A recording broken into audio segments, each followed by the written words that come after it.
el colectivo de autores de la colección Psicrítica les da la bienvenida. Y voy a hacer una lectura al inicio para no olvidar al tirano. Hoy se cumple un aniversario más de la caída de la dictadura, cuando la Candelaria anunciaba a San Blas el golpe de Estado y comenzaban las esperanzas de libertad que mucho de esta colección de libros nos trae para mostrarnos cómo ejercer esa libertad en el contexto del derecho. Para no olvidar al tirano, Alfredo Stroessner, tirano y asesino. En un día como hoy, 3 de febrero de 1989, el pueblo paraguayo logró desprenderse de ese lastre que durante 35 años, para mantenerse en el poder, persiguió, maniató, torturó y asesinó a todos los que disentían, generando una cultura degradante que continúa hoy en nuestros gobernantes.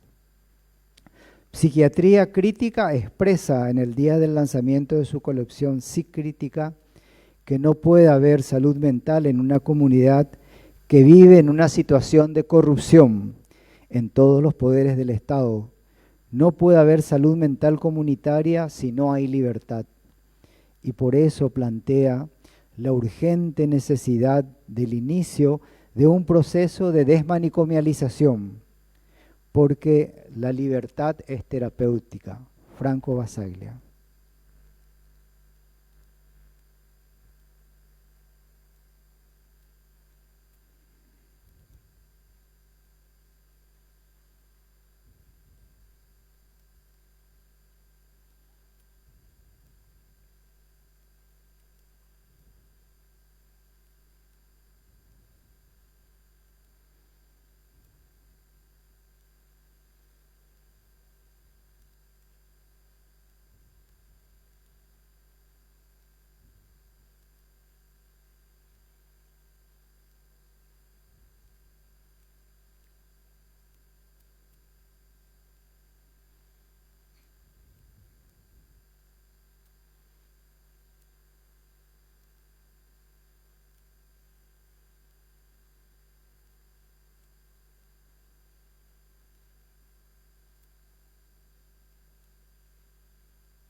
Ya, perdón.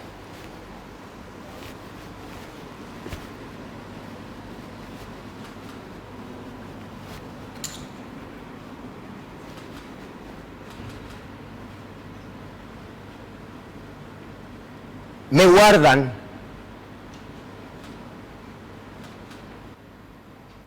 Me guardan de las miradas, de los silencios, de las preguntas, de las ganas, del miedo, de los tropiezos, de ellos. Demarcan líneas a mi alrededor, con cintas protectoras, paredes blancas, ventanas muy altas y dosis diarias, si es que las hay. Hablan y giran a contrarreloj, llevando el pulgar al mentón, acomodando las gafas con el índice, peinándose los bigotes, arreglándose las barbas. Piensan. ¿En qué pienso? Piensan si piensan en qué ellos piensan. O sea, piensan que piensan.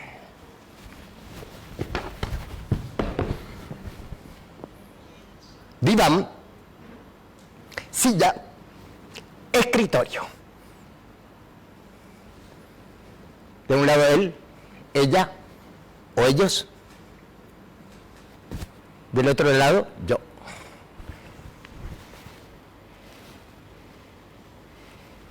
Una delgada línea nos separa.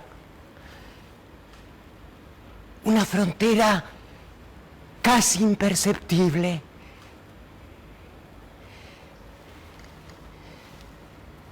Un abismo al que ellos temen. Números, papeles, tinta, garabato, espejos del reflejo de la memoria. Signos en maraña hechos collage en un juego perverso de fundamentos cuestionables. Números, estadísticas, proyectos, planificaciones, evaluaciones, mesas de estudio, secuencias regresivas, recordar. Exhalar.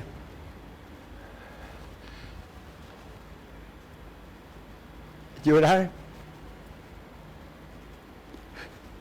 Y secar. Gritar. Y acallar. Inyectar. Y dormir.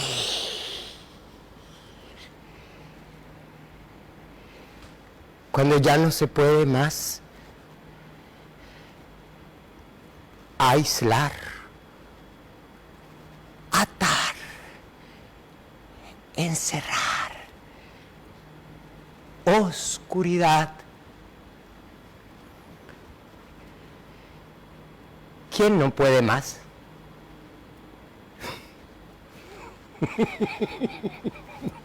La mente recorre con muy profundos, encuentra apego en lugares recóncavos. Disfruta de discutir y de refutar teorías, gozar de verdades de simposios, y entonces ríe a carcajadas.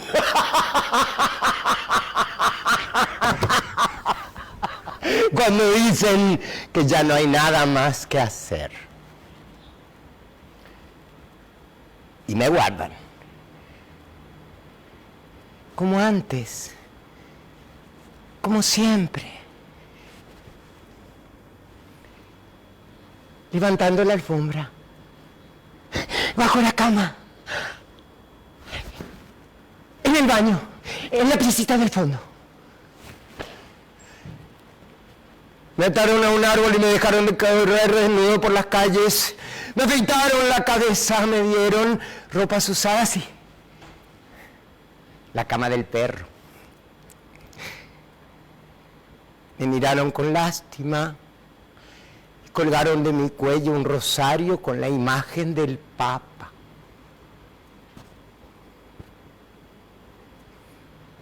Rezaron por mí.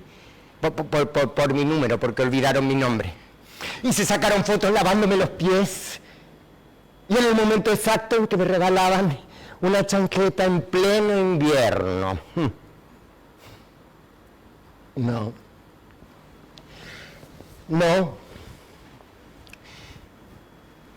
No me cobijaron. Me regalaron una frazada pensando que era suficiente calor. Pasaron un candado a la puerta pensando que no entraría el aire. No me cobijaron. No escucharon mis palabras entremezcladas. No me dieron. Solo se fijaron en mi voz y los movimientos repetitivos que eran en un constante increciendo frente a la mirada inquisidora de esos que se creen cuerdos.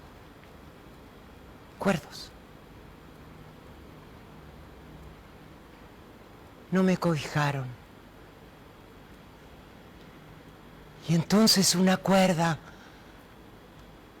o varias pastillas, una hoja de afeitar o un arma se volvieron amigas. Porque a veces esa es la única salida de ese famoso túnel que todos dicen que hay una luz al final. Camino en círculos, recorro los pasillos transitándolos, tocando azulejos fríos.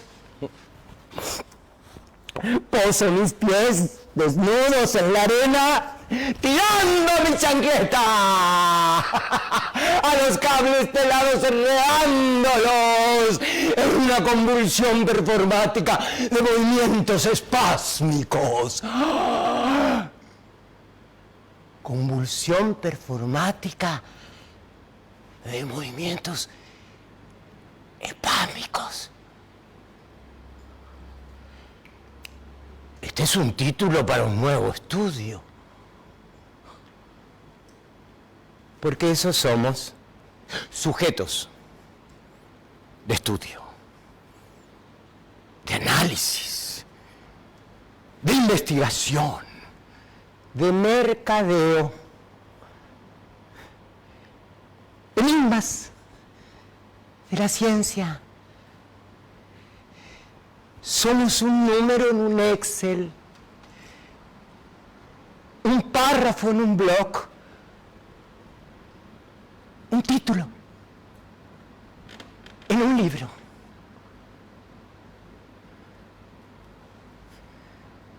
Me guardan, porque hay que cuidar. Me guardan, porque hay que proteger. Me guardan, porque no saben qué hacer. Texto de Hugo Luis Robles. Me guardan.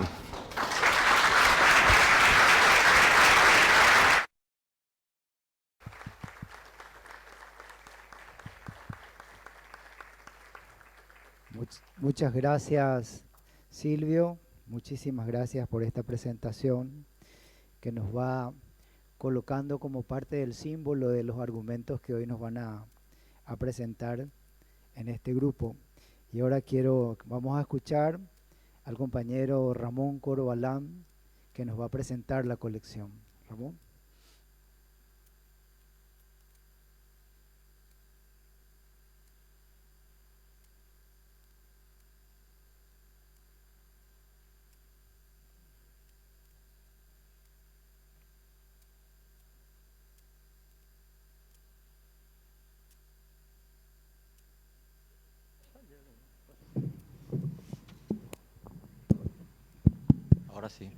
Ahora sí.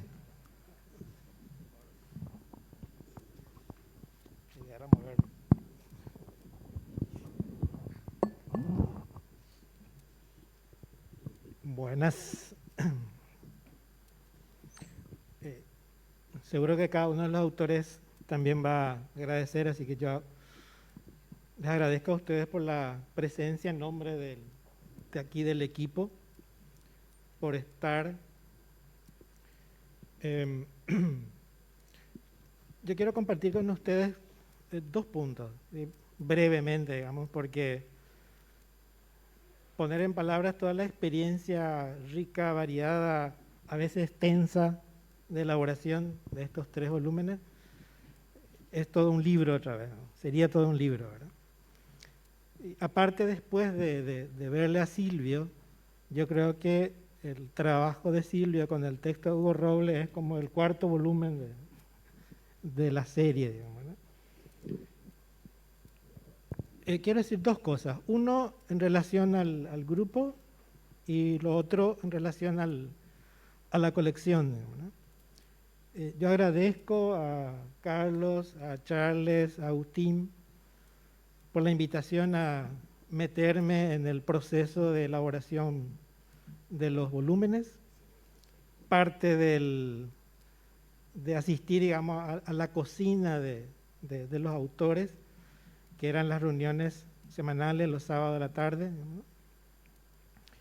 Donde se trabajaba un poco las ideas, los conceptos, la idea, el proyecto del grupo, digamos, ¿no? Y esos encuentros fueron como muy interesantes para mí. Por un lado, los tres vienen de la formación médica, psiquiátrica,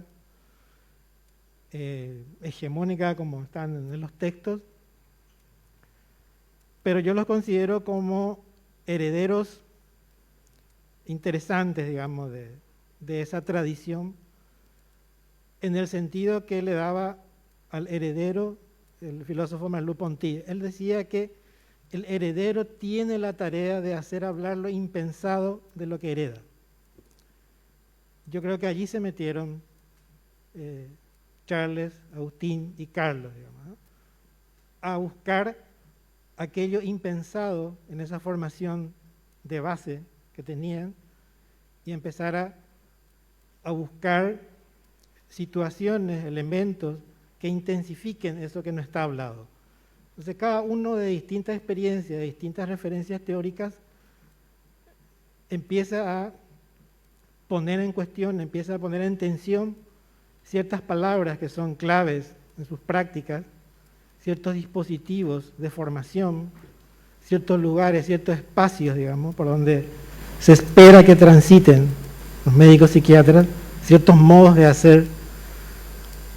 Y de ese caminar que viene de una formación común, pero de referencias teóricas diferentes, de diferentes experiencias institucionales, donde cada uno de ellos tuvieron que ir inventando así como dispositivos para ver si en eso que hacían podían dar cuenta de aquello en lo que creían, digamos, ¿no?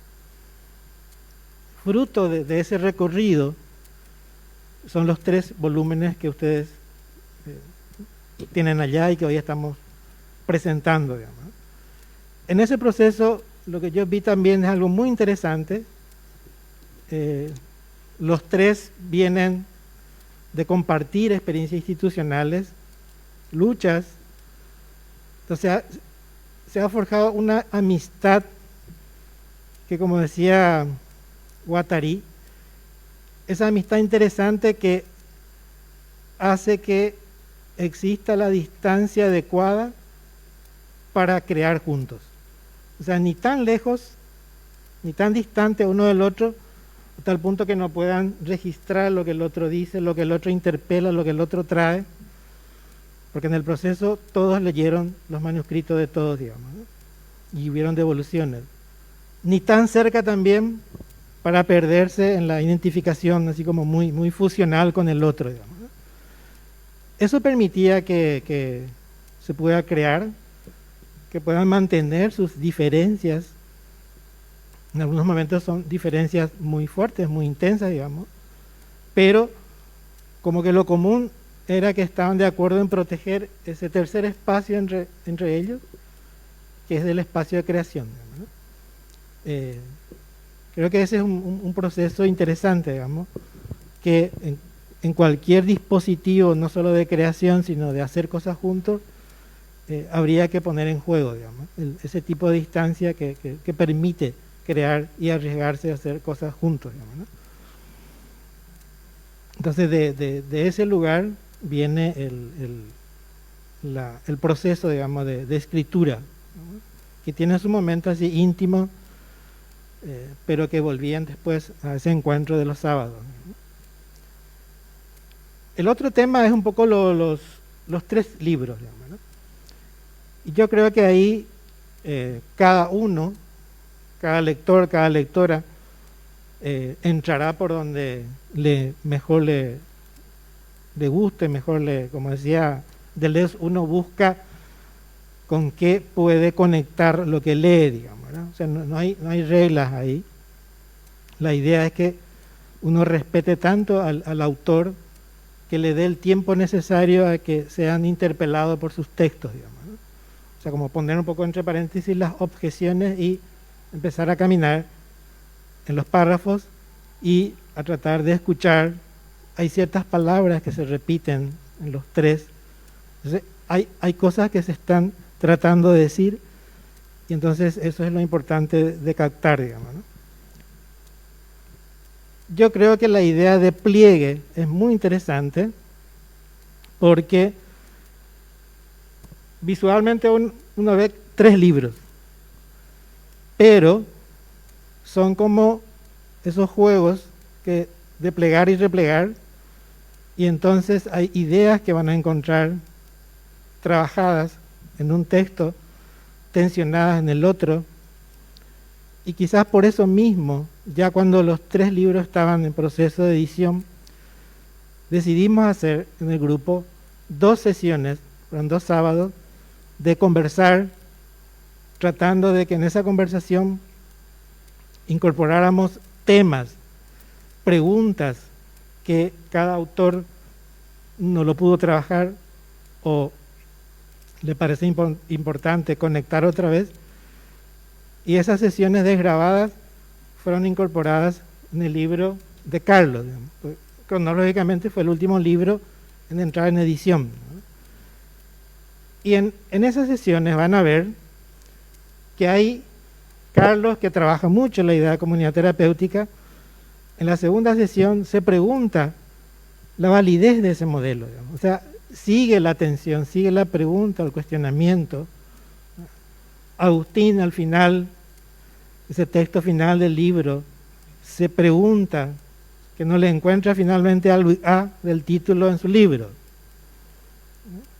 Y Charles también, digamos, esa de llevarle al banquillo, es una cosa que no está cerrada, digamos, ¿no? Entonces, yo creo que estos 3 libros van mucho más allá de lo manicomial, simplemente porque uno espera que, bueno, son médicos, psiquiatras, que escriban sobre la desmanicomialización, que es la locura, o el encierro, o lo punitivo, digamos, ¿no? Pero ahí no hay que olvidar a lo que Foucault decía: lo punitivo no se reduce solo al encierro. Lo punitivo tiene muchísimas tácticas. Silvio en su texto nos contó algunos, digamos: excluir, encerrar, marginar, agarrar el cuerpo, marcar con el poder, que es la tortura, por ejemplo, ¿verdad? Fundir la tierra, confiscar bienes, ¿verdad? Marginar, exiliar. Y todas estas formas punitivas de hacer sociedad están cuestionadas y tensionadas en estos 3 libros, ¿verdad? En ese sentido son como pliegues. Uno, quizás, y con esto cierro, una estrategia de lectura sería que cuando encuentren la palabra manicomio, pongan allí escuela, pongan allí familia, pongan allí iglesia, pongan allí Estado, pongan allí partido político, a ver qué pasa con el texto, digamos, ¿no? Porque en realidad lo que se está interrogando allí, yo creo que son estas formas muy opresivas que hemos construido como sociedad, que justamente hoy estamos recordando, como nos decía Martín, una fecha clave en ese sentido, y que todavía tenemos una deuda respecto a eso. O sea, como sociedad paraguaya, aún no hemos podido construir un relato diferente a lo que construyó el estronismo, digamos. Estos libros nos interpelan en ese sentido, planteándonos, ¿hay otra forma posible de trabajar con lo que es excluido? Ellos muestran con su experiencia que hay dispositivos que se pueden hacer, pero ellos mismos también plantean esos mismos dispositivos que crearon, digamos. Yo creo que en ese sentido el grupo sigue trabajando. Hablamos de algunos proyectos que vayan más allá del libro. Esta noche están los libros y espero que la lectura que ustedes les den les suscite esas preguntas y quizás se incorporen también después al proyecto del grupo. Muchas gracias.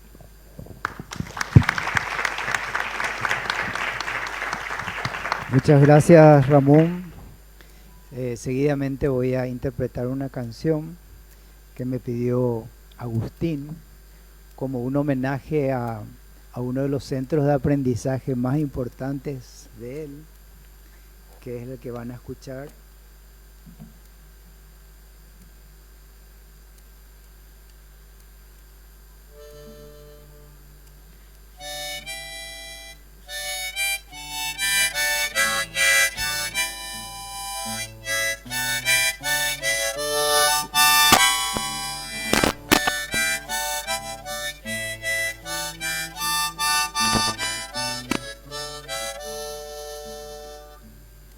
Quiere escuchar mi historia, Señor, soy de la Chacarita. Con permiso del camalotal, con adobes, alcé mi casita. No hay paisaje más bello, Señor, que el de nuestra bahía. Ni el pincel del más bueno y más noble pintor pintó cosa más linda. Mi casita fue iglesia, Señor, al unirme a mi amada. A la luz de la luna, con su cunú, esperé la alborada.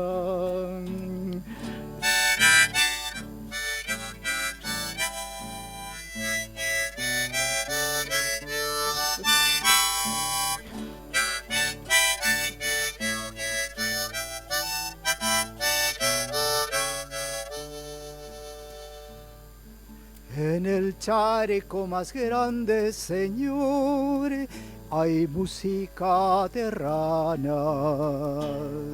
El Yuipacoba canta su letanía, prendida a una rama. En el río modula su voz, doliente una guaraña. En canoas de pena rema un pescador su angustioso mañana. Y mañana volver a empezar la jornada. Pero siempre empezar y volver a empezar esperando el mañana.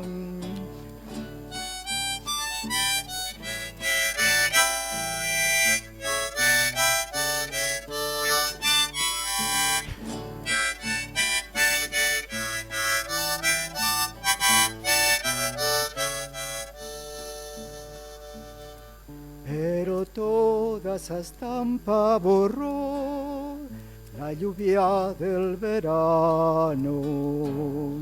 La crecida del río llegó con su canto de penas y angustias.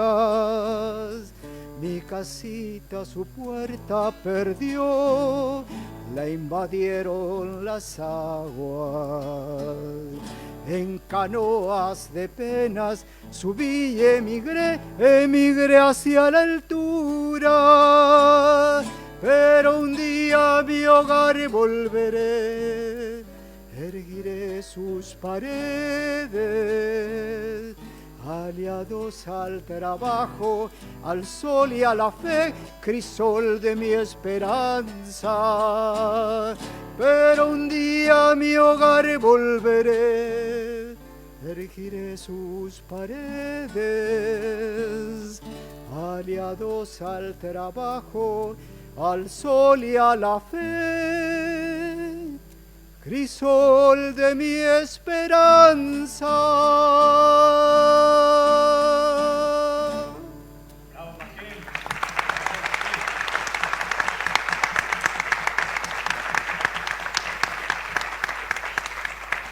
Muchas gracias. Ahora vamos a escuchar a Agustín. Sabía que no era buena idea pedirle la canción porque voy a llorar en medio de la... Gracias Martín, gracias Maneco, gracias a los bañados. Bueno, gracias por venir, gracias por estar. Preparé este texto para seguir conversando con ustedes. La crítica es un animal feroz. nace muchas veces de la rabia, a veces de la pregunta, de la duda. Nos atemoriza criticar porque sabemos que al hacerlo nos exponemos a quedarnos solos. Sin embargo, también sabemos que criticar es enfrentar a dos peligros aún más grandes que la soledad: enfrentarnos a la propia arrogancia y al propio autoritarismo. Con todo esto bastante claro, aún hicimos una opción por la reflexión crítica y la lanzamos en esta colección. Quiero contarles del volumen que propongo: Ella desencuadra, del encierro hacia el Buda, transgresiones para una salud mental sin manicomios. La palabra Ella desencuadra, un concepto que habla de los permisos imprescindibles para una salud mental otra, nace hace unos años, mientras realizábamos unos talleres con educadores populares en Caguazú, y el tema era desmanicomialización, palabra que les resultaba ajena en su idioma guaraní, aparte de impronunciable. Entonces propuse esta pregunta: ¿y cómo podemos decir desmanicomialización en paraguayo? La palabra la inventó ahí nomás un participante. Ella desencuadra, respondió. Desencuadrarse, desrigidizarse, descentrarse. Esta palabra que nos invita particularmente a nosotros, los psiquiatras, a quienes más nos cuesta desrigidizarnos de nuestra principalísima tarea, que es defender la normalidad a como dé lugar. Desencuadrar nos propone la necesidad de cierta inocencia, de darnos permiso para lo sensible, como una guía para que nuestras prácticas no sigan reproduciendo el mandato de monstruizar a las personas. ¿O alguien tiene dudas que del encierro en los manicomios nadie vuelve sin la etiqueta de monstruos? Quiero contarles algunas propuestas que Ella desencuadra quiere aportar. La primera: celebrar la diversidad psíquica. Como psiquiatras, tradicionalmente tenemos estos mandatos: negar, funcionalizar, homogeneizar. Negar, tranquilizar como pretensión de sepultar el conflicto para no darle un lugar validado y dinamizador. Funcionalizar, para mantener el status quo, para no contactarnos con las desigualdades, los privilegios y el terror de los contextos en que trabajamos. Recuerdo haberle preguntado a un par de profesionales en Amambay, un año antes de iniciarse la pandemia por COVID, cómo abordaban desde la salud mental la presencia mafiosa local. La respuesta fue recomendando a la gente cuidar su alimentación y haciendo ejercicios regulares.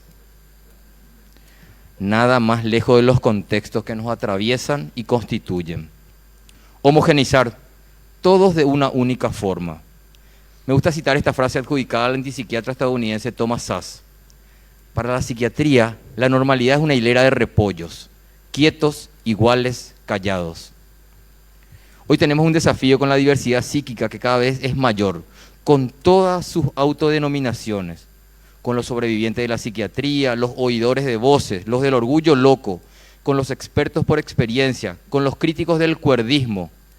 Y es oírlos, ya sin voceros, sin representantes y sin intérpretes. Como propone Francisca Figueroa, escuchar y dialogar sus demandas de autonomía e igualdad. El fin de la coacción de la psiquiatría. Esto también es libertad para nosotros. Retomando las propuestas que pretendo compartir con ustedes en este libro, la segunda es la libertad como camino ineludible para cuidar. La libertad resulta siempre amenazante para la psiquiatría mayoritaria. Esta psiquiatría que valida el tabú de la equivalencia entre locura y peligrosidad y que mantiene, como dijo Franco Basaglia, la tajante frontera entre cordura y locura. En los depósitos humanos, en los manicomios, no hay preguntas que problematicen sobre los encierros, que se cuestionen sobre una clínica que Roland Barthes llamó claustrofílica. Así, lo custodial se hace rutina, obviedad indiscutible. Uno se pregunta, ¿cómo fue que llegamos a la conclusión de que para alguien en crisis puede ser terapéutico encerrarlo y dejarlo solo? Encerramos de muchas formas, no solo en el manicomio material como en la internación compulsiva, sino también en el químico. Medicamos sin vínculo, postergamos la escucha, la comprensión y el sostén al sujeto, pretendiendo sustituir todo esto con miligramos. Y el manicomio simbólico, que reduce la particularidad de cada persona, su complejidad, su misterio, a etiquetas diagnósticas. Recordaba Elizabeth Rudinesco la ironía de Foucault al mencionar el esforzado trabajo de los psiquiatras y sus chalecos de fuerza. Ahora, ojo, que al manicomio nos atraviesa a todos en esta sociedad, también a nosotros, los pretendidos críticos. Antonio Lancetti, un psiquiatra argentino que trabajó por décadas en Brasil con su clínica antimanicomial, decía, de lo que se trata es de salir, de poner a las personas de pie. Dicen que esto es imposible, dice que son mentiras, y no lo es en Trieste, Italia, donde se concibió la experiencia de una práctica terapéutica basada en la autonomía, la ciudadanía, la diversidad, sintetizada en esta idea: la libertad es terapéutica. También lo es en Río Negro, Argentina, en Porto Alegre, Brasil, y aquí en la Unidad de Salud Mental de Pedro Juan Caballero. Todas estas experiencias muestran que no son mentiras, que es posible. Para avanzar en la tercera propuesta que YDS Encuadrado ofrece, les cuento del VA, ese desafío de ir más allá del desprecio a lo comunitario. Cristina Olazar, militante campesina de las Ligas Agrarias Cristianas, me decía que en los mundos campesinos e indígenas, el VA es la alegría de lo comunitario, no la de las fiestas que se ven en las publicidades de cervezas, con bailes y cuerpos canónicos, sino la alegría del encuentro cotidiano, de la presencia, del producir juntos, del conocerse, del aprender y desaprender colectivamente. Algo relacionado con eso que Baruch Spinoza llamó las pasiones alegres, esas que aumentan nuestra capacidad de hacer. Desde otro lugar, el relator especial de la ONU, Dainius Puras, también nos habló de lo comunitario en salud mental. Las crisis de salud mental no deberían gestionarse como trastornos de los individuos, sino como crisis sociales que impiden el ejercicio de los derechos individuales. ¿A qué me refiero con el desprecio a lo comunitario? Me parece que persiste un elitismo criollo, blanco, que se cuela en las identidades profesionales desde su formación universitaria, reforzándose sistemáticamente en las residencias, en los congresos, en las bibliografías consultadas, en las corporaciones profesionales. Así, tal vez la arista más elitista de la psiquiatría sea su impronta colonizadora eurocéntrica. Supuestamente solo la biomedicina, solo la medicina occidental y por ende, solo la psiquiatría tendría algo que decir, digno de ser oído, sobre el sufrimiento humano. Quienes hemos trabajado en y con comunidades hemos visto y aprendido eso que nombramos como salud mental en una abuela guaraní parlante, en el Pojañaná, en un cura bañadense, en la niñez vestida de su sabia ternura, en la protesta social. La corriente turbulenta de los múltiples saberes es nutriente fundamental para acercarnos a la maraña humana, esa que no acepta simplismos. Para avanzar en lo que sería la estructura de este libro, quiero contarles que está conformada por 5 partes que agrupan un total de 18 capítulos. La primera se llama Normalidad, Locura y Desmanicomialización. Introduce a los debates sobre lo manicomial, proponiendo problematizar nuestro dogma de lo normal y pensar la desmanicomialización como referencia ética y política para nuestras prácticas en salud mental. La segunda es Clínicas Otras. Testimonia las diversas experiencias que problematizan lo clínico, desde una clínica comunitaria como lo fue Clinitaria o la actual Clínica Placera de acompañamiento en salud mental en bancos de plazas de Asunción. La tercera parte, Desigualdad y Diferencia, trabaja temas heterogéneos entre los que abordo la relación entre la guerra de la Triple Alianza y la salud mental contemporánea en Paraguay, o el problema de nuestros superiorismos morales. La cuarta relaciona la antropología y la salud mental en Paraguay. La quinta y última parte enfoca su mirada sobre las instituciones en Paraguay, planteando, entre otros temas, la importancia de los intercuidados en los equipos de trabajo. Y para ir cerrando, quiero dejar una pregunta final para todos nosotros. ¿Cómo convertimos todo esto en políticas públicas de salud mental desmanicomiales, diversas, libres, cuidadoras y comunitarias? Este libro y la colección, inspirados por otras experiencias, intentan ser un aporte para esta tarea, colectiva, urgente, afectiva y política.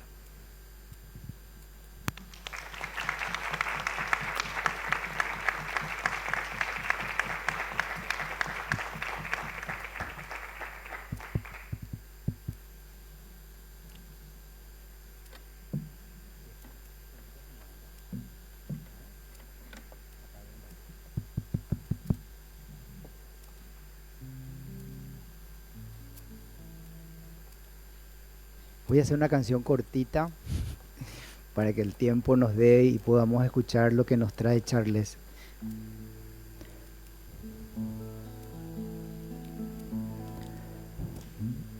Unos se creen que los mató el tiempo y la ausencia,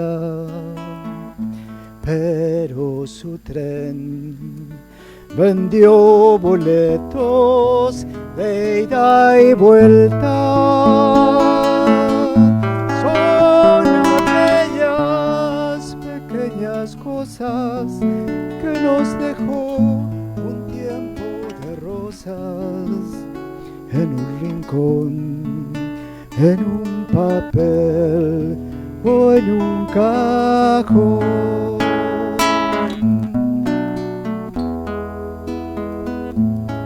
Como un ladrón te acechan detrás de la puerta, te tienen tan a su merced como hojas muertas que el viento arrastra allá y aquí, que te sonríen tristes y nos hacen que lloremos cuando nadie nos ve.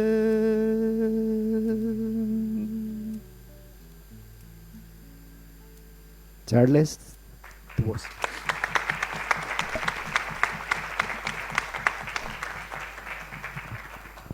Bueno, buenas noches.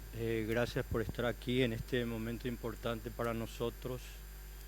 Mi texto se llama Las disciplinas sí en el banquillo.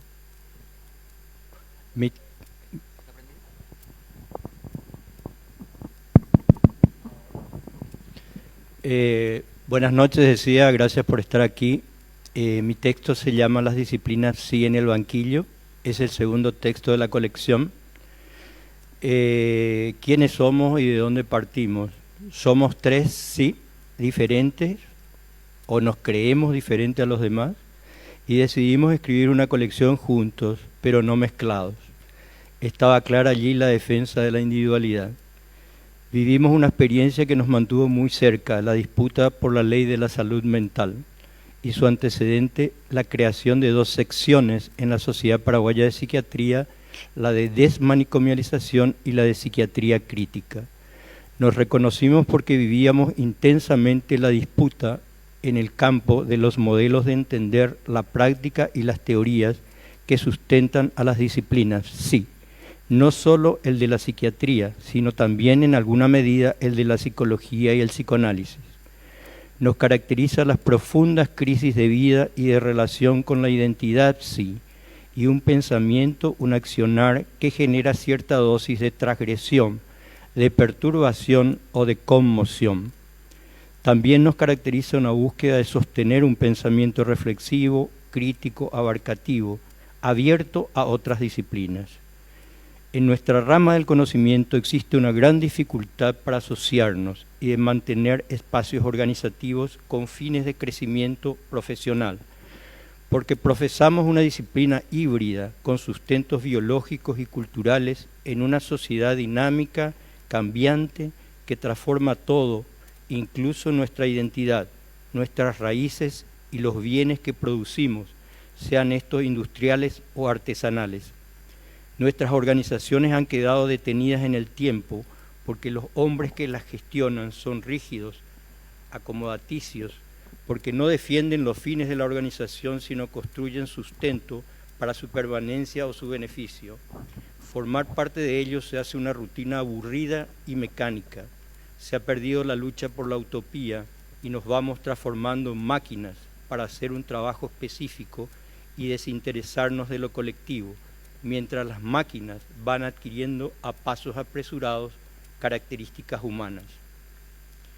Dirán que somos soñadores, sí sociales, sí dinámicos, anti-sí, que vamos en contracorriente, que somos incapaces de ver lo positivo, que buscamos el pelo en la sopa.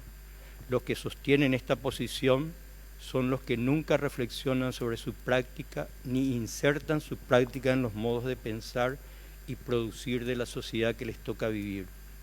Son los que piensan la sociedad como compartimientos estancos, son los que temen la complejidad de la realidad en que vivimos y se aferran a un islote de conocimiento seguro.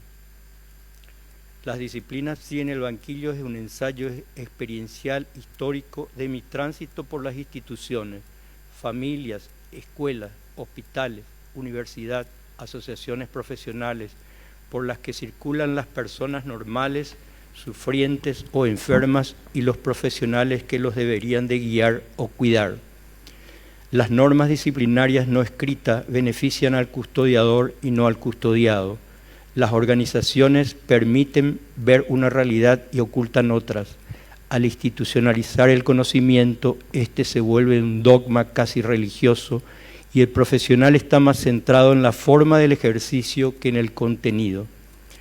La organización da un encargo social a cada profesional, por ejemplo al psiquiatra que trate el cuerpo y particularmente el cerebro a través del psicofármaco, al psicólogo que normalice la conducta a través del diseño de una terapia, las más de las veces conductuales, dirigido a objetivos ajenos al paciente. Por último, el psicoanalista que analice sin términos de finalización establecida. La concepción del psiquiatra que ocupa la posición hegemónica hoy es veterinaria. Ve al cuerpo y no sabe ni quiere enterarse de la persona, ni de su contexto sociohistórico.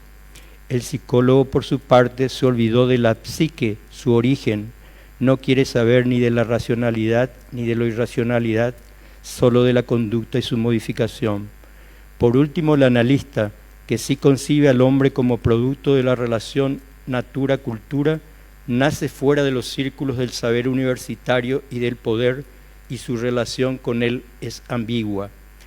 El analista, el psicoanalista es resistido y para no ser absorbido no se mezcla, se encierra y habla un idioma esotérico no solo para el común, sino también para muchos profesionales del sector. Nuestras instituciones formadoras y las asociaciones profesionales no tienen autonomía propia y siguen mandatos de organizaciones profesionales internacionales que dictan cómo se forma y cómo se mantiene en formación constante a un profesional. En este proceso, el hombre concreto es absorbido por la institución. Si quiere mantener su libertad y creatividad, es frecuentemente marginado o a veces expulsado. La sociedad posmoderna hace triza en nuestras diferentes organizaciones, rompe el tiempo para compartir y la cohesión de las familias, convierte a los educandos en conejillos de India de proyectos educativos fracasados que cada vez enseñan menos a leer y a escribir y nada a razonar en la escuela, y en la enseñanza universitaria es sectaria por la colonización de la disciplina oficial, la psiquiatría biológica, que no admite voces de disenso, argumentación ni crítica y repite el credo dogmático de las neurociencias. Transforman así a la universidad del lugar de los multisaberes en uno en el que impera la orden superior como en los cuarteles o el dogma único como en las iglesias, pervirtiendo así su función principal. La formación de posgrado y la vida de las sociedades profesionales está centrado en la acumulación de cartones, relucientes en su forma y vacíos en su contenido. Los médicos y maestros corremos atrás del número, las estadísticas, los informes, y se ocupan cada vez menos de la persona concreta del alumno o del paciente, por el predominio de la funcionalidad burocrática administrativa y la económica sobre una formación técnica humanística. Cada vez más el hombre concreto, tanto el normal como el anormal, como el que asume su sufrimiento, semejan al más enfermo de todos, al psicótico, alienado, loco, por la creciente desposesión de su autocontrol, por el desarraigo de su raíz común, familia, cultura, y por último, por su consecuencia, la difusión de su identidad, es decir, el reemplazo del yo integrado por el sujeto multifrénico. Freud decía que el malestar del hombre estaba en su incapacidad de controlar la naturaleza que nos rodea primero, por la incapacidad de controlar la muerte, o sea, nuestra fecha de caducidad, y por último, la incapacidad, la más importante, de regular nuestras relaciones sociales. La respuesta de la psiquiatría a esto es que reduce el hombre al cerebro y a la genética, y es altamente beneficioso para la industria farmacéutica, porque el dolor, el sufrimiento, la enfermedad no están relacionadas a las condiciones de vida y no condicionan desde este punto de vista ni la salud ni la enfermedad, sino solo la genética las condiciona. La psicología ha sido colonizada por la medicina y la psiquiatría en particular, confundiendo así la diversidad de las psicologías con la unidad del acto médico, usando el glosario estadístico de la sociedad psiquiátrica, al igual que los psiquiatras, anhelando medicar muchos de ellos y culminando con una práctica adaptacionista al sistema. El psicoanálisis freudiano y el lacaniano leen la realidad social, pero tampoco se comprometen con ella. Su lenguaje, además de hermético, está sesgada por su visión de disciplina. Abandonar el encargo es salirse del surco del lugar común, del lugar asignado, en el decir de hombres y mujeres en el taller de Agustín Barúa, desencuadrarse, salirse del marco, del cristal con que nos enseñaron a mirar y así poder ver la enfermedad, el trastorno, como parte de la persona sufriente, en un contexto social, relacional y vivencial.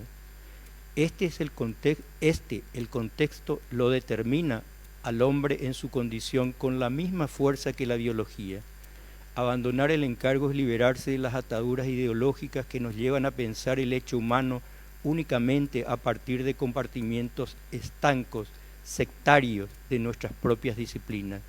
Las disciplinas sí son un campo de batalla ideológico-política para hacer creer a la población que sus sufrimientos y enfermedades solo son producidas por las alteraciones de las monoaminas, los receptores y el metabolismo celular. Este es un ingenioso y preparado cuento de los organismos que gobiernan el mundo para decirnos que el despojo, la alienación, el desarraigo y la desconstrucción de la identidad nada tienen que ver con nuestros sufrimientos ni con nuestras enfermedades. De esta manera la sociedad no es dañina, solo el cuerpo está enfermo.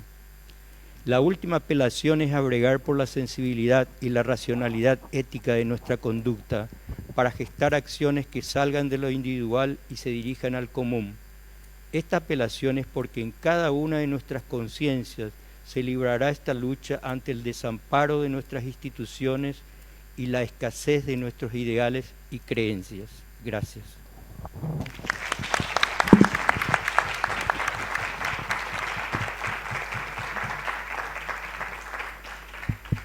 Muchas gracias, Charles. En ausencia, José Vera tenía que estar acá con nosotros, entonces en su ausencia voy a hacer otra canción antes de Carlos.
Guarajomimbi yasiopukabu osomoria huaputi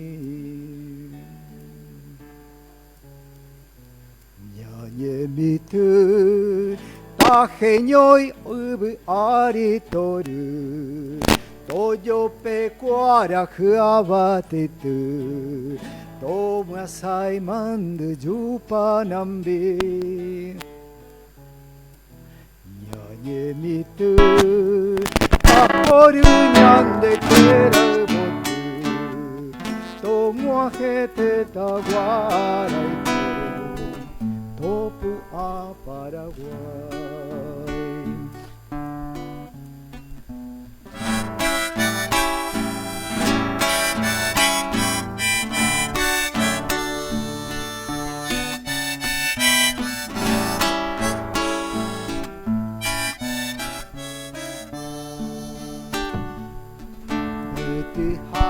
Amandu bihauba Maumabatu airepu Aquarerende emporiaku eta Oño mekikupura Opanyembuahui Topu añanereta Haya sapukai apeseretawa a cultivar que renazca en la tierra el amor que maduren las mieses al sol que haya campos de blanco algodón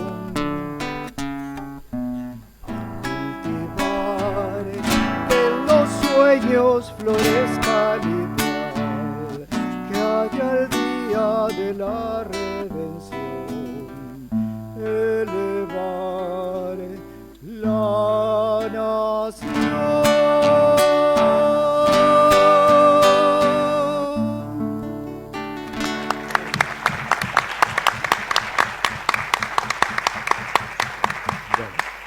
Entonces, esta canción un poco anuncia las palabras de Carlos.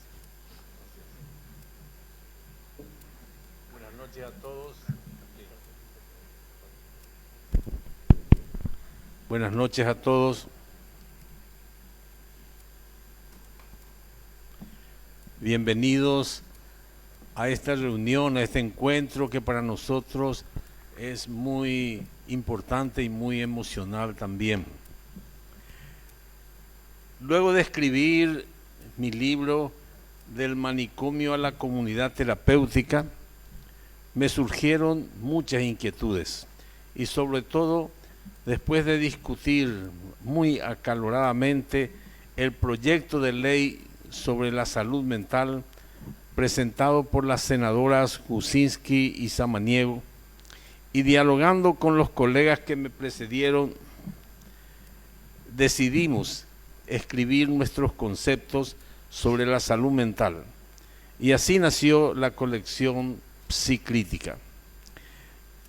Yo llamé a mi libro Psiquiatría sí, pero crítica, porque me pareció necesario reivindicar a la psiquiatría y a la medicina misma.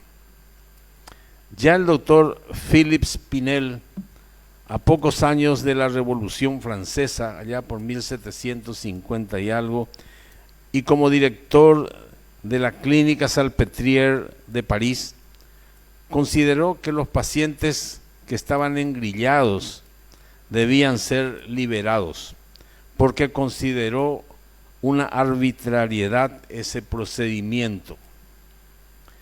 Y los pacientes mejoraron y vieron que no era necesaria esa modalidad, y a esa acción o a esa modalidad se la llamó psiquiatría moral.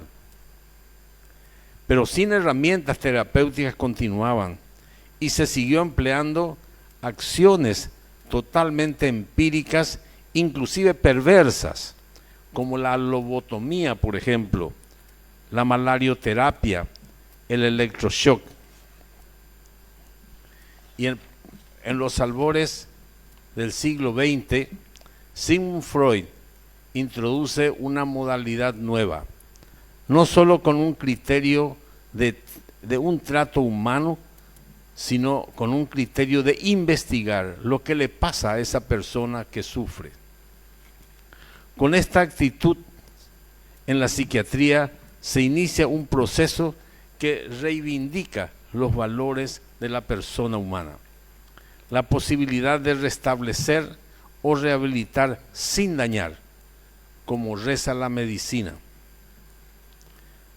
Hace 50 años, este año que pasó, inicié mi carrera de especialista en la Escuela de Psiquiatría de la Universidad de Génova, Italia. Allí lo primero que me enseñaron eran, primero, lo que reza la medicina, primum non nocere, primero no dañar. Segundo, el paciente es por sobre todas las cosas una persona que sufre y como tal hay que tratarla. Y tercero, siempre tener en cuenta que los síntomas son solo un indicador de que algo no anda bien en esa persona. Al regresar al Paraguay, un profesor de la antigua escuela, pero sin embargo con gran apertura, el profesor doctor Isaac Segla, director del hospital psiquiátrico en ese entonces, me permitió crear en un pabellón nuevo la primera comunidad terapéutica del Paraguay, allá por los años 1976, y eso siguió a 1983 del siglo pasado. Allí utilizamos la modalidad aprendida en Génova, la comunidad terapéutica, y con ese grupo, y con un grupo audaz de jóvenes, médicos, psicólogos, enfermeras y estudiantes de psicología, hoy se encuentra una de las chicas, la compañera Waldina Soto, se encuentra aquí, que estuvo conmigo en la primera comunidad terapéutica del Paraguay. Iniciamos esta experiencia con un plan piloto, como un plan piloto, previa capacitación a todos los sectores. Se observaron mejorías significativas y se llevó adelante el plan. Pero lastimosamente debió interrumpirse porque el gobierno me había apresado. Estuve 3 meses preso y lógicamente me dejaron cesante. Pero lo interesante aquí es que al volver a estar libre, el profesor doctor Segla me volvió a llamar para continuar la experiencia, esta vez en 2 salas, una de hombres y otra de mujeres. Esta fue una experiencia extraordinaria, donde se constató que tratando bien al paciente, utilizando sus derechos humanos como herramientas terapéuticas y con pocos medicamentos que solo usamos para disminuir algunos síntomas, logramos no solamente mejorar, sino también rehabilitarlo. Así, sin batas blancas, sin autoritarismo, escuchando, estando a su lado, dialogando y trabajando juntos, podemos lograr que confíe y constituirse ellos mismos en protagonistas de su propia recuperación. Eso nos permitió comprender esta psiquiatría que apuntamos o que apunta a no, entre comillas, calmar al paciente, sino rehabilitarlo. Es decir, lograr que forme parte del entorno social y que no esté marginado.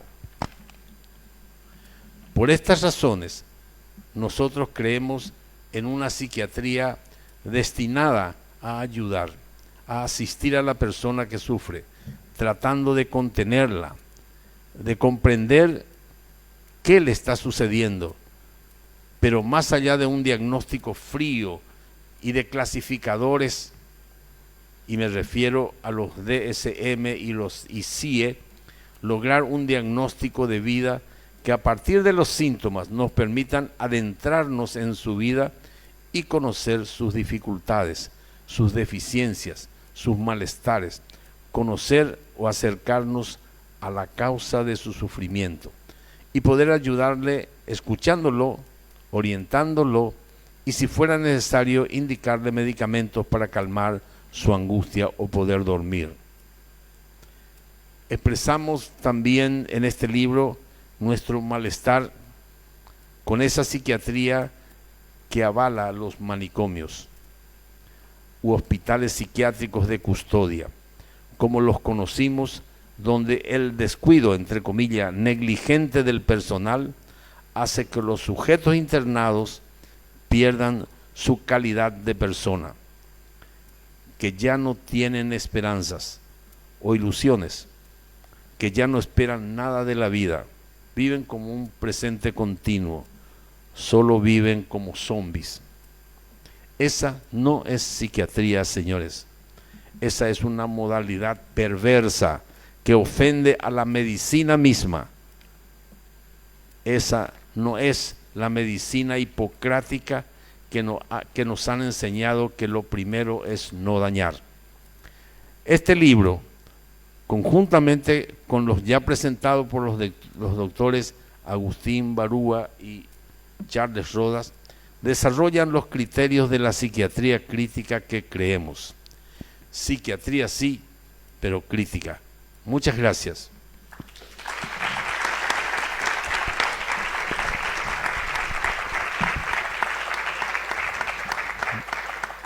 Muchas gracias, Carlos. Y ahora vamos a entrar en un espacio de preguntas. Muchas de las cosas que nos contaron acerca de estos libros habrán dado lugar a interrogantes, que probablemente los que llevan el libro van a tener alguna respuesta, pero acá tenemos las respuestas gratuitas. Entonces queda abierto para escucharles a ustedes y la respuesta de los autores en forma directa.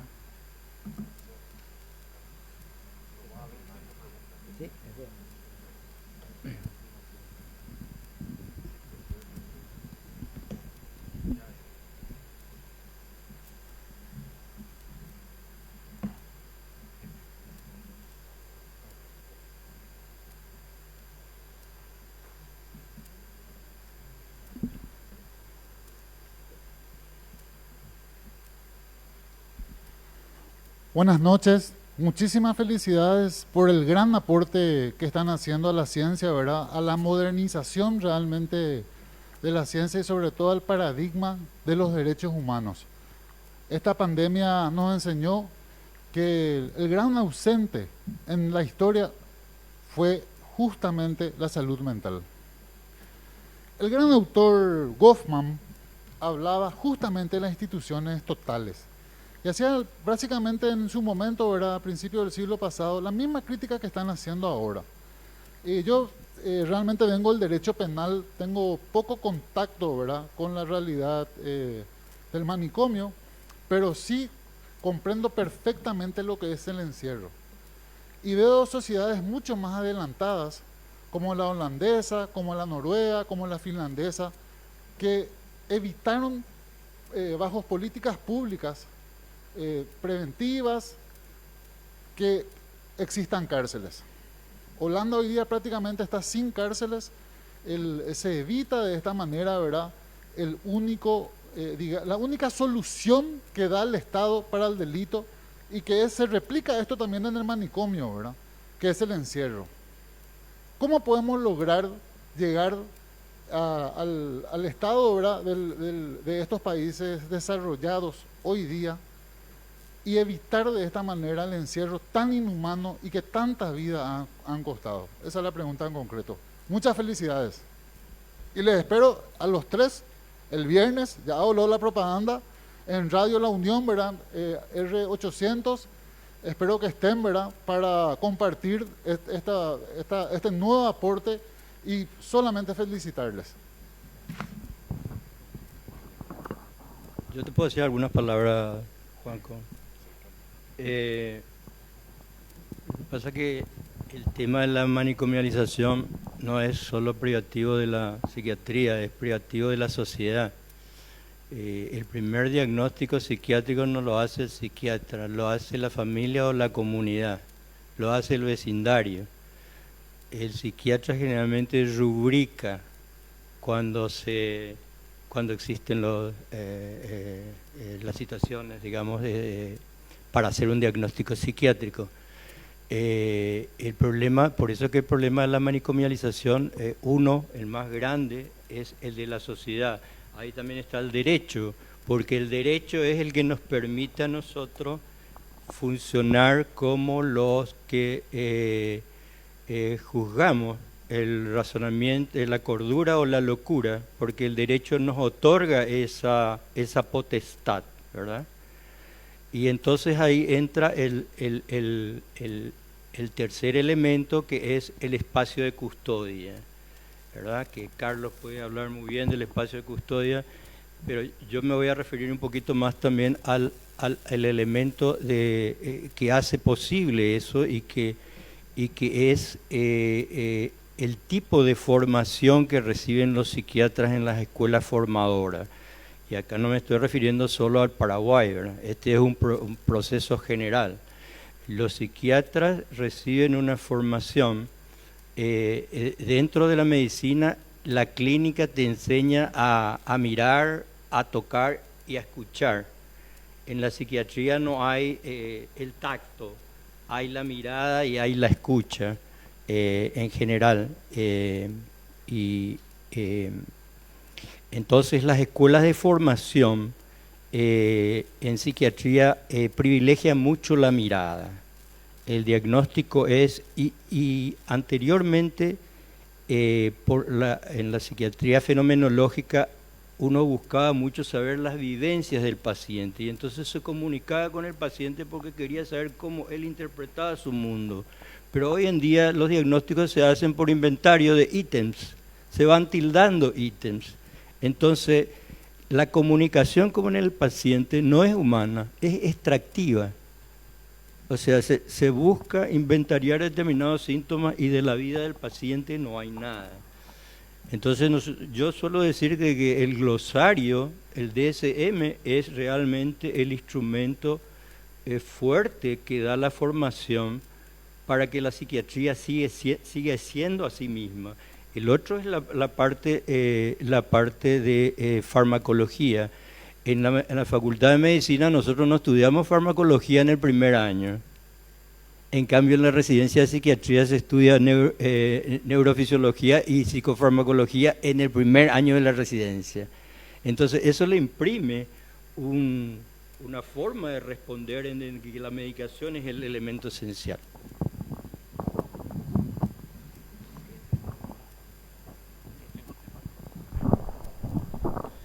Bueno, indudablemente, justamente lo que mencionaste con respecto a lo que se está haciendo en Finlandia, en Noruega y en esos países ya muy adelantados. Cuando recién nosotros conocimos esa historia, realmente costaba creer que en esos países los psiquiatras prácticamente en una determinada comunidad, no es que en toda tampoco, no se utilizaban, digamos, medicamentos prácticamente, medicamentos psicofarmacológicos. Indudablemente que estamos hablando de sociedades muy adelantadas, ¿verdad? La misma cosa sucedió en Trieste. Trieste, digamos, fue una de las primeras comunidades, o la segunda comunidad italiana, que ya por los años 1972, digamos, se fue. Basaglia, justamente que nombró acá el compañero, fue uno de los que desmanteló ese hospital, y ellos también siguieron todo un proceso de lucha contra el manicomio que terminó con una ley en 1780, y unos pocos meses después murió Basaglia. Se llama desde luego la ley de Basaglia, porque es una ley antimanicomial, y en Italia en este momento no existe ningún hospital psiquiátrico. Claro que eso no se fue dando en un año, se fue dando más o menos en 20 o 30 años. Entonces, pero en el Paraguay hay un solo hospital psiquiátrico y hay solamente 300 pacientes. ¿Cómo no vamos a ser capaces nosotros de establecer, y esa fue la pelea acalorada que dije sobre digamos así, la ley de salud mental. ¿Cómo no vamos a ser capaces de suspender, de eliminar, aunque sea progresivamente, ese lugar, digamos así, que hace daño a la persona, a la comunidad, a la psiquiatría y a toda la medicina? Entonces yo creo de que esto se debe una lucha que tenemos que ir, digamos así, digamos de a poco. Tal así que yo soy un experto en comunidades terapéuticas y creía que ahí está todo. Tal así que cuando terminé de escribir el libro del manicomio de la comunidad terapéutica, me di cuenta, leyendo un solo libro de Franco Rotelli, que se llama Vivir sin manicomios, me quedé pasmado, porque ahí nomás me di cuenta cómo ya se habían avanzado, porque yo hace años que ya no voy a Italia, cómo se habían avanzado en eso. Bueno, entonces yo creo, respondiendo a tu pregunta, que tampoco no podemos dar saltos grandes sino tenemos que ir, digamos así, progresivamente, porque depende también, como dijo acá el compañero, no es solamente el hospital psiquiátrico, no es solamente el manicomio que está en el hospital psiquiátrico, es la gente, son los psiquiatras, ¿verdad? Todo eso que hay que cambiar. Entonces eso nomás yo quería decirte, que es algo que tenemos que ir avanzando, porque hay cosas más adelante, mucho más de salud mental que nos están esperando. Hola. Sí, yo solo una mirada, Juan, lo que decías, ¿no? Es interesante, me parece, mechar con el debate de la antropología, el planteo, ¿no? Porque en la antropología, en la escuela del pensamiento antropológico, hay una corriente primera, que es el evolucionismo, que jerarquizaba las sociedades y decía más menos. En este momento eso es una discusión fuerte, porque, bueno, en este momento tiene como 50 años que es una mirada colonial, que todavía considera sociedades superiores e inferiores, ¿no? Entonces, ¿cómo? Después veo otra escuela que yo creo que está más vigente, que es el relativismo cultural, que habla un poco de que cada sociedad es per se, es particular y no hay condiciones de comparabilidad totales, ¿no? ¿Por qué digo eso? Porque creo que tenemos que poder pensar qué pasa en esta sociedad que ya es desmanicomializador hoy. O sea, ¿cuáles son las reservas de vecindad, de confianza, de solidaridad, de cuidado que ya existen? Decía una vez Martín, por ejemplo, que cuando el incendio llegó a Bolaños, muchos vecinos pasaron a la casa de al lado a cuidar a los hijos que quedaron porque los adultos habían salido y quedaron atrapados en el supermercado. Las ollas populares que hubieron en este tiempo, para mí son el mejor ejemplo de desmanicomialización nacional en la contemporaneidad, porque dispositivos de cuidado material contundentes, inmediatos. Entonces creo que hay ahí pistas importantes, porque si no vamos a quedar con una tortícolis colonial mirando afuera y no. ¿Alguna otra pregunta? Sí.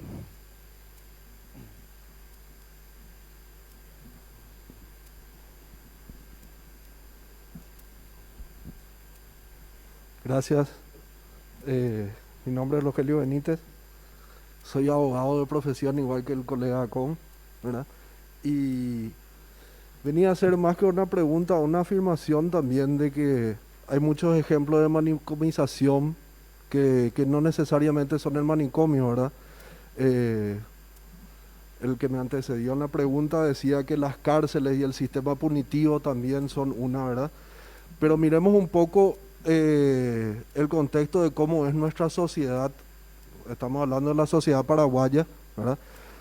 Yo recuerdo que cuando estaba en el colegio había 2 guardias que se les llamaba jefes de conducta. Uno tenía un escritorio fuera del pasillo y otro caminaba por el pasillo para controlar si había algún alumno que había salido de aula sin un permiso escrito, porque teníamos que tener permiso escrito para irnos al baño, ¿no? Eso era en un colegio privado. También los colegios públicos tenían esa conducta. Uno cuando va al colegio tiene que cumplir el horario, tiene que asistir a las clases. Si no asiste, son llamados sus padres, va a suspensión y va a un sistema punitivo. en los hospitales, cuando uno entra a un hospital por alguna enfermedad, no puede salir del hospital sin el alta del médico. Está encerrado ahí. Hay una privación de libertad por más que sea bastante oculta, ¿verdad? Y en la mentalidad del paraguayo, bien como decía el presentador, el tema del estronismo todavía, ese sistema autoritario todavía se respeta mucho. Y sobre todo uno puede ver en las personas de edad que recuerdan sistemas anteriores en donde decían, no, lo que pasa es que la juventud de ahora está alborotada porque nosotros antes en la escuela el profesor tenía una regla y nos pegaba. Y a eso hay que volver, a ese sistema estricto. O sea, nuestra sociedad todavía está dentro de ese estronismo, dentro de ese autoritarismo. Y no es solamente hablar de la desmanicomilización acá el tema, sino de hablar de romper con todo un sistema autoritario que todavía está muy fuerte en la mentalidad de una gran mayoría de los paraguayos. Gracias.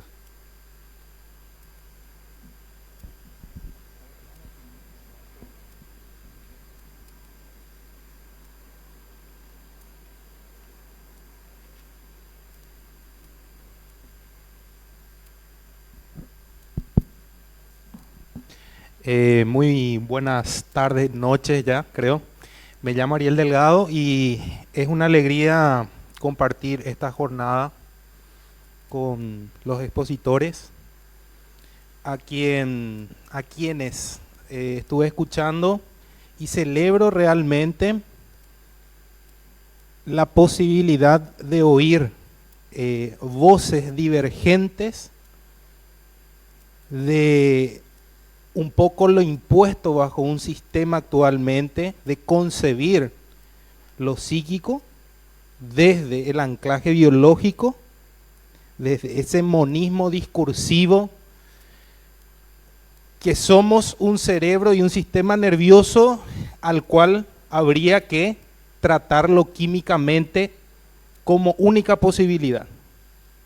Abrir el debate hoy y en adelante a este tipo de cuestiones desde la psiquiatría, desde la psicología, desde el psicoanálisis, a mí particularmente siempre me causa bastante alegría, porque creo que lo nuevo, el porvenir está en juego allí, y creo también de que hay manicomialización no solo en una institución hospitalaria como el que está sobre Venezuela, sino también hay un sistema operante que ya salió, que trascendió los muros del neuropsiquiátrico y está instalado en nuestras casas bajo los sistemas de psicofármacos que trasladaron el manicomio muchas veces de esa contención médica, psicofarmacopea, a las casas. Hoy estamos en búsqueda de la pastilla que acalle mis preguntas y mis respuestas posibles, y entonces es el momento también de celebrar la publicación de estas revistas y de seguir buscando respuestas y pensamiento renovador en ese sentido. Gracias. Solo un comentario, un compañero de ALAMES, de la Asociación Latinoamericana de Medicina Social, que vino para unas actividades, llegó a su primera asunción a la noche desde el aeropuerto, y recorriendo, cuando finalmente llegó a donde iba a alojarse, dijo: ¿cuántas farmacias? O sea, la nocturnidad farmacéutica asuncena habla de todo un modus que creo que Ariel señala, ¿no?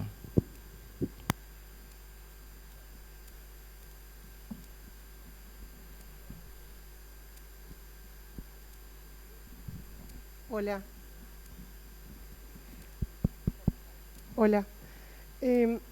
Yo les quiero preguntar algo así muy... Bueno, soy comunicadora, así que no sé nada de lo que ustedes trabajan, pero cuando hablan de desmanicomialización, ¿cómo, por ejemplo, se aborda eso y se trabaja en un país donde hay muchísima indiferencia, desafección política, desapego y esta falta de cuidado, digamos?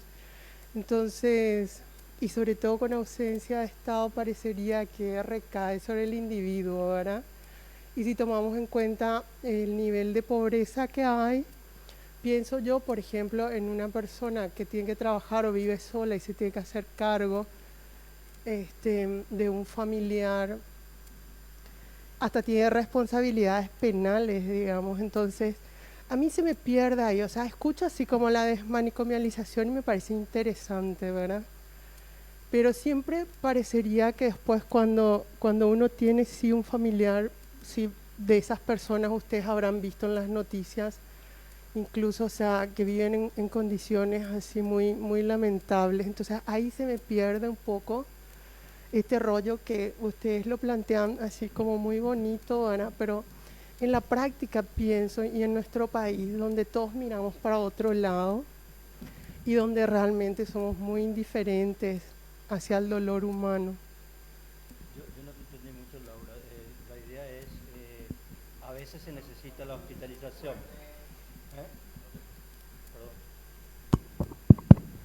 Laura, yo no te entendí mucho. La idea básica es... ¿Cómo se aborda? La idea básica Si no hay es, a Estado. veces se necesita hospitalización, a veces se necesita...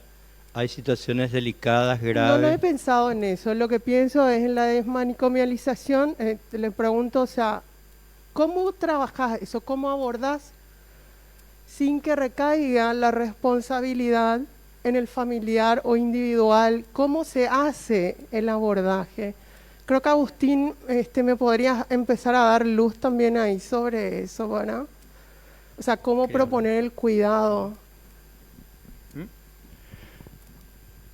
Yo creo que de vuelta el tema de la manicomialización, para no seguir el rollo de la sociedad, está en la formación médica, porque la formación médica no tiene ninguna visión psicosocial.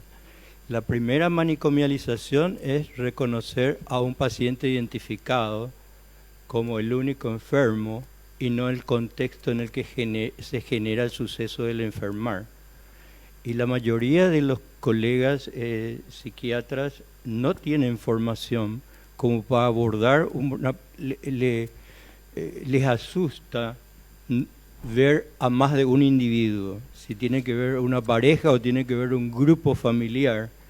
Entonces, el otro problema es la tardanza en acudir a la consulta, lo que hace que muchas veces se haga sólido el problema que se va gestando, porque no se olviden que los pacientes que tienen alteraciones graves no piden la consulta, igual que los niños y los adolescentes. Ellos no piden la consulta, digamos, no hay una demanda de parte de ellos. El otro tema es trabajarlo dentro del ámbito médico es muy complejo. El otro tema es dentro del ámbito cultural, que Agustín probablemente podrá aportar más porque ese es un campo en el que él está bastante trabajando en forma constante. Había una cita que me gustó mucho en un filósofo húngaro que se llama Peter Paul Pelbart, que él tomaba una mirada y decía una frase: hay que comenzar por la decepción. A mí me parece que lo que vos traes, Laura, es menos sonrisa, gente. Estamos hechos bolsa, menos sonrisa. Y yo creo que eso es como una honestidad para con quienes estamos conversando, como punto de partida, y me parece que es fundamental, ¿no? No somos muy sonrientes nosotros en general, pero bueno, por ahí está buena la vigilancia. Yo creo que sí, las políticas públicas no solo en salud mental, no solo en salud, o sea, el estado que tenemos, que estamos en discusión, precario, ausente, represivo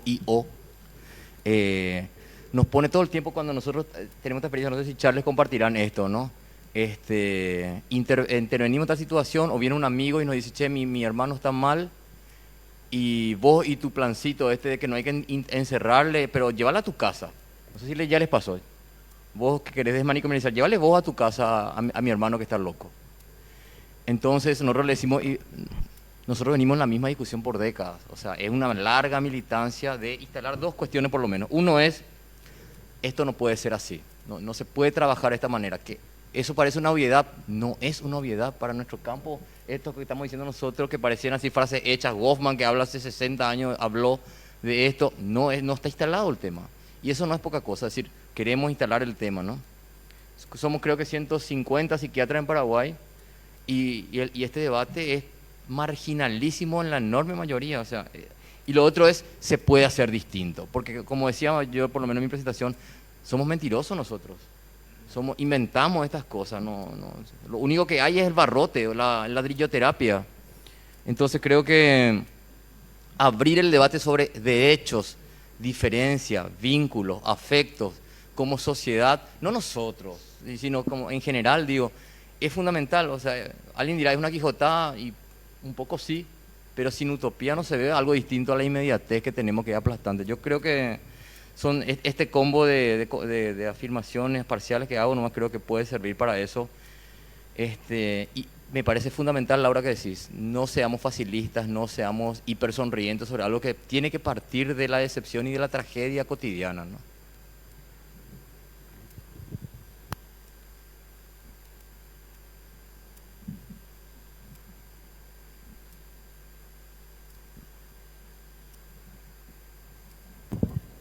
¿No hay más preguntas? Sí. Bueno, con estas respuestas y agradeciendo la presencia. Ahí hay una. Gracias.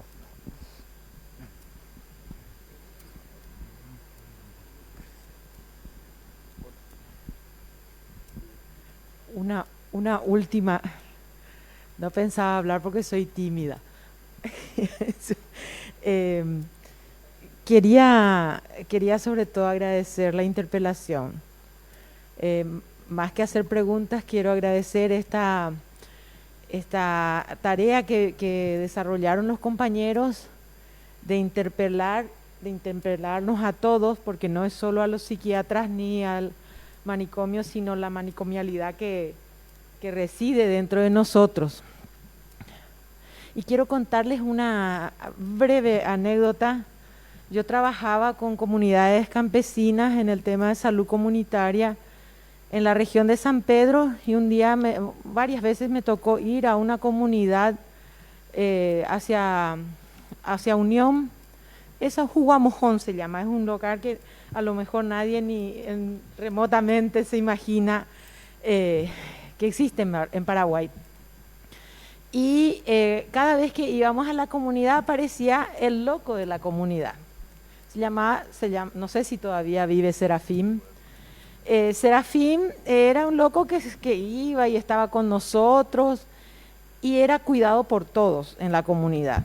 O sea, todos conocían a Serafín, todos le daban de comer a Serafín en la comunidad, a tal punto que en una de esas ocasiones en que los asuncenos van en Semana Santa al interior, porque Serafín tenía la costumbre de cualquier camioneta que entraba, él pedía que le paseen hasta la siguiente cuadra. En la siguiente cuadra uno le bajaba y Serafín ya estaba contento. Todos les conocían a Serafín y hacíamos el ritual de pasearle una cuadra.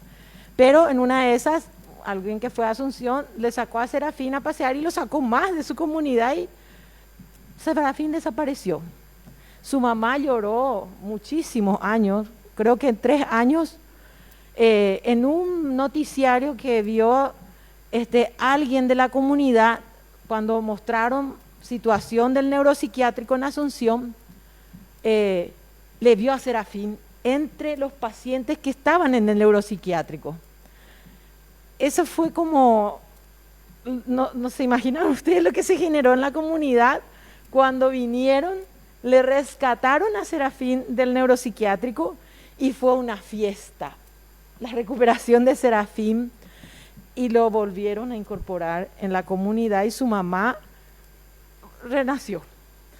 Entonces, ¿qué es lo que quiero decir? Nomás que hay otras formas de hacer las cosas, y esta colonialidad, como aluden los compañeros, de que miramos siempre de una forma, nos hicieron ver que hay una forma nomás de hacer las cosas, una forma nomás de abordar, y hay también un saber antiguo, un saber natural que existió siempre en las comunidades tradicionales.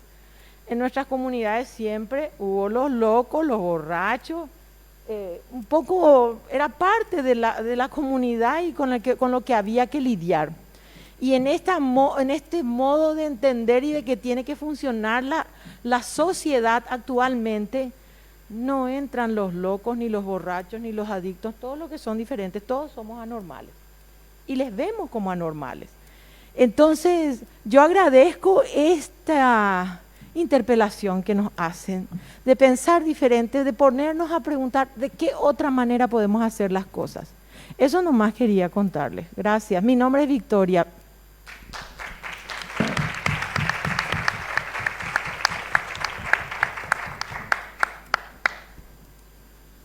¿Hay alguien más que quiera comentar en son de cierre?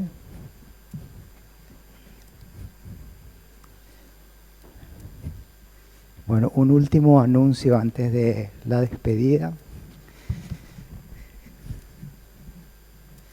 Bueno, agradecerles a todos la presencia, la oreja que colocaron para esta desmanicomialización soñada y posible. Y recordarles que estos libros tienen también delivery para la gente que está imposibilitada de llevar o que va a tener posibilidad de acceder más adelante. Puede ser con el doctor Arestivo y con Jorge. Los teléfonos de Jorge son el 99 12 40 65 7 y el teléfono de Carlos Arestivo el 97 el 61 96 99 6, ¿verdad? Entonces con esto cerrar y dejar en claro que hoy la comunidad nos contó una historia antigua, pero tiene un símbolo nuevo, que son estos libros que representan una propuesta, y estos símbolos nos traen un relato alternativo, interesante, que pueda reemplazar ese argumento anterior. Y ahí vamos a encontrarnos en esta nueva historia y en estas nuevas conversaciones. Muchísimas gracias por haber estado acá con nosotros, y la esperanza sigue y la utopía continúa. Muchas gracias.